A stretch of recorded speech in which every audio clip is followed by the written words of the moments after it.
राजस्थान में बीजेपी की पहली लिस्ट आने के बाद से पूर्व सीएम वसुंधरा राजे जिस तरह से खामोश हैं, उसको देखकर ये कहा जा सकता है कि क्या तूफान से पहले की ये खामोशी तो नहीं है।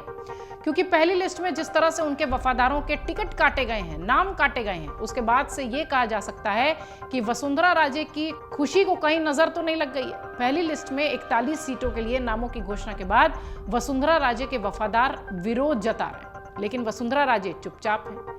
टिकट किसे मिलना है और किसे नहीं मिलना, अब की बारी पूरी तरह से केंद्रीय नेतृत्व ने यह तय किया है। और अभी भी जो सीटें आएंगी, जिन सीटों पर नाम आएंगे, वो भी केंद्रीय नेतृत्व ही तय कर रहा है। हालांकि इस बात से इनकार नहीं किया जा सकता कि कुछ सीटों पर जरूर प्रदेश के शीर्ष नेताओं के पसंद का खास ख्याल रखा जाएगा। वैसे पहली बार के आंकड़ों को देखें तो बीजेपी की जारी इस लिस्ट में ज्यादातर वो सीटें हैं जहां बीजेपी हारी थी। हालांकि जयपुर की विद्याधर नगर सीट जो कि नरपत सिंह शेखावत की थी, उसी एक सीट पर बीजेपी जो है जीत पाई थी। और सबसे ज्यादा नाराजगी इसी सीट को लेकर वसुंधरा राजे की तरफ से हो सकती है, क्योंकि यहां से विधायक नरपत सिंह शेखावत वसुंधरा के करीबी माने जाते रहे हैं, वसुंधरा के वफादार साथी माने जाते हैं।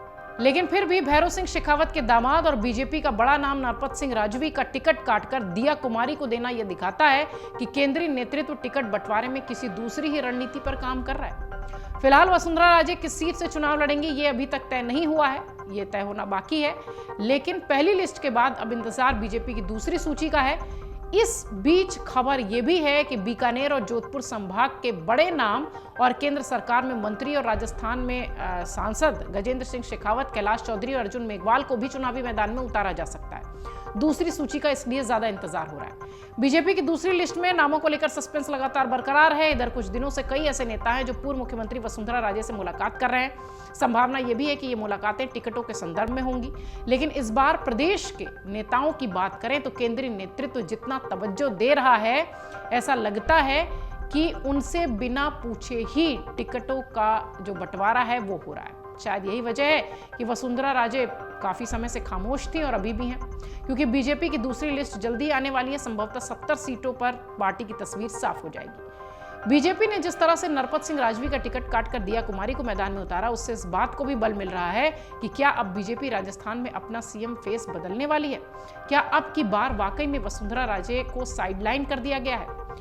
क्या बीजेपी वसुंधरा के विकल्प के तौर पर अब दिया कुमारी को देख रही है? क्या एक रानी के बाद अब राजकुमारी को चुनावी मैदान में उतारा जाएगा? बहुत सारे सवाल इन दिनों सियासी गलियारों में तैर रहे हैं। बड़ा दाव बीजेपी क्या दिया कुमारी के नाम पर खेलेगी?